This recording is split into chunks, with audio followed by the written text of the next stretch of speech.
సంబంధించి పచ్చ జెండానా లేకపోతే ఇతర అంశాల గురించి కూడా డిస్కషన్ చేసే ఛాన్స్ కనిపిస్తుందా? శ్రీశైలం ప్రధానంగా ఈ రోజు కేబినెట్ మీటింగ్ అయితే భేటీ అయితే జరగబోతా ఉంది. దీనిలో బడ్జెట్ సమావేశాలకు సంబంధించి ఒక కీలకమైనటువంటి నిర్ణయం తీసుకోబోతా ఉన్నారు. ఈ వారం రోజుల్లోనే బడ్జెట్ సమావేశాలు పెట్టాలి అని చెప్పేసి ఒక నిర్ణయం అయితే తీసుకోబోతా ఉన్నారు. దాంతో పాటుగా మెట్రోకు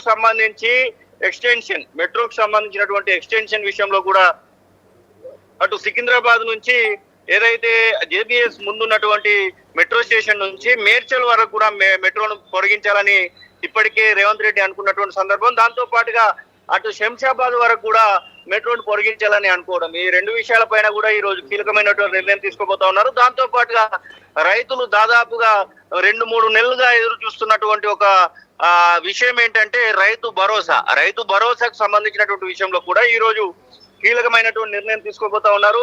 ఒకవైపు కేబినెట్ మీటింగ్ నడుస్తుండగానే రైతు భరోసా పడుతుంది అనేటువంటి వార్తలు కూడా మనం వింటా ఉన్నాము. దానికి సంబంధించి ఇంకా ప్రభుత్వం నుంచి అయితే ఎలాంటి సమాచారం రాకపోయినప్పటికీ కూడా తొలి వెలుగు సీఎంఓ వర్గాలను సంప్రదించినటువంటి నేపథ్యంలో వారు చెప్తున్నటువంటి మాటల ప్రకారం ఈ రోజే ఖచ్చితంగా రైతు భరోసా నిధులను విడుదల చేస్తారు అనేటువంటి మాటలను కూడా వింటా ఉన్నాం. 1 ఎకరం 2 ఎకరం ఇట్లా కాకుండా అందరికీ ఒకే రకంగా ఒకటే రోజు పడే విధంగా ఒక ఆలోచన చేస్తున్నట్టుగా దానికి సంబంధించినటువంటి బడ్జెట్ ను కూడా ఆల్రెడీ రూపొందించి పెట్టినట్టుగా తెలుస్తా ఉంది. మూషం ప్రధానంగా రైతు భరోసాకు సంబంధించి అనేకమైనటువంటి కథనాలు ప్రచురం అవుతా ఉన్నాయి.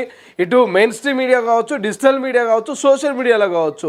సో చాలా వరకు అనేకమైనటువంటి కథనాలు వచ్చినాయి. ముఖ్యమంత్రి కూడా త్వరలోనే ఇక మున్సిపల్ ఎన్నికల కోడ్ ముగిసిన వెంటనే రైతుల ఖాతాలో రైతు భరోసా అంటూ అనేక మార్లు ఇంటించినటువంటి పరిస్థితి. అంటే ఈసారైనా రైతు భరోసా డబ్బులు పడే అవకాశం ఉందా? రైతన్నలు రాష్ట్ర ప్రభుత్వం మీద ఒక భరోసాతో ఉండే ఛాన్స్ కనబడుతుందా? ఖచ్చితంగా. అంటే మీరు చెప్పినట్టుగా గతంలో మనం చూసాము, పూర్తి స్థాయిలో రైతు భరోసా విషయంలో ప్రభుత్వం పైన రైతులు అయితే చాలా నెగిటివ్ గా పోయినటువంటి పరిస్థితి. ప్రతిపక్షాలు కూడా దాన్నే అదునుగా తీసుకుని విమర్శలు గుప్పిస్తున్నటువంటి సందర్భం. నిన్న తొలి వెలుగు ఏలేటి మహేశ్వర్ రెడ్డి దగ్గరికి వెళ్ళినటువంటి సందర్భంలో కూడా ఏలేటి మహేశ్వర్ రెడ్డి తొలి వెలుగు వేదికగానే బాహటంగా చెప్పినటువంటి పరిస్థితి. రైతు భరోసా విషయంలో తను మాట్లాడినటువంటి సందర్భం చూసాం.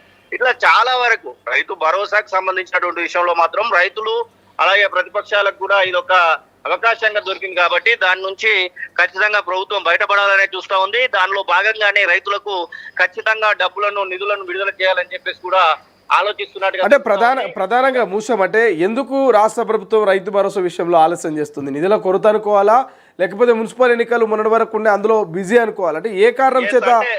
రెండు కారణాలు. ఒకటేమో నిధుల కొరత అని కూడా అనుకోవడానికి ఉంది. దాంతో పాటుగా ఎలక్షన్స్ కోడ్ సమయంలో ఎలాంటి నిధులను విడుదల చేయకూడదని ఒక గైడ్ లైన్స్ ఉంటాయి. ప్రత్యేకమైనటువంటి సందర్భాల్లో మినహాయించి ఎప్పుడు కూడా ఓటర్లకు డబ్బులు వేసేటువంటి పరిస్థితి ఉండకూడదు అని చెప్పేసి ఎలక్షన్ గైడ్ లైన్స్ ఉంటాయి. అందులో భాగంగా అనుకోవచ్చు. దాంతో పాటుగా ఏదైతే వ్యవసాయేతరమైనటువంటి వాటికి కూడా ఏదైతే కొండలు గుట్టలు అలాగే రియల్ ఎస్టేట్ వెంచర్లకు కూడా రైతు భరోసా వెళ్తుందంటూ ముఖ్యమంత్రి స్వయంగా చాలా సార్లు చెప్పినటువంటి సందర్భాన్ని చూసాం.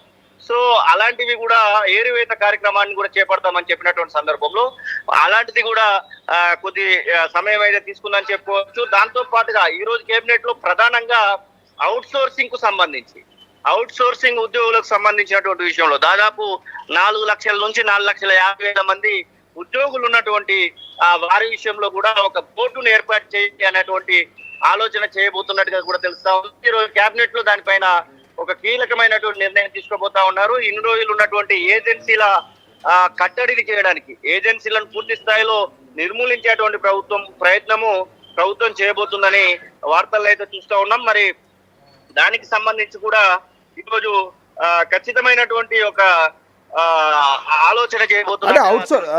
అవుట్ సోర్సింగ్ తో పాటు ఇంకే అంశాల మీద డిస్కషన్ ఉండే ఛాన్స్ ఉంది. జెడ్పీటీసీ ఎంపీటీసీ ఎన్నికలు, జిహెచ్ఎంసీకి సంబంధించినటువంటి ఎన్నికల మీద కూడా నిర్ణయం జరిగే అవకాశం ఉన్నట్టు చర్చ జరుగుతుంది. వాస్తవమే అంటారా?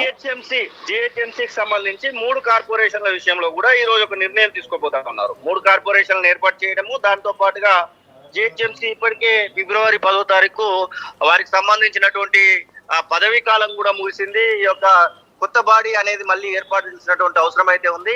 ఇక 300 వార్డులుగా విభజించడము, 3 డివిజన్లుగా దీన్ని కార్పొరేషన్లుగా మార్చడము, ఇక తదితర అంశాలపైన కూడా చర్చించబోతున్నట్టుగా తెలుస్తా ఉంది. దాంతో పాటుగా విద్యా వైద్యానికి ఏ రకమైనటువంటి నిధులను కేటాయించాలి, వచ్చే ఆర్థిక సంవత్సరానికి 2026-27 ఆర్థిక సంవత్సరానికి ఎలా ముందుకు వెళ్ళాలి అనేటువంటి విషయంలో కూడా ఈ రోజు ప్రత్యేకమైనటువంటి సమావేశం అయితే నిర్వహించబోతా ఉన్నారు. కేంద్ర ప్రభుత్వం నుండి రావాల్సినటువంటి నిధుల విషయంలో కూడా మాట్లాడబోతా ఉన్నారు.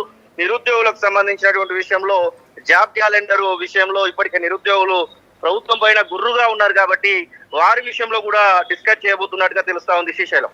Right, thank you Bhushan, thank you for update. ఇది ఓవరాల్గా ఇవాళ క్యాబినెట్ భేటీకి సంబంధించినటువంటి ప్రధానమైనటువంటి అంశాల గురించి మనం డిస్కస్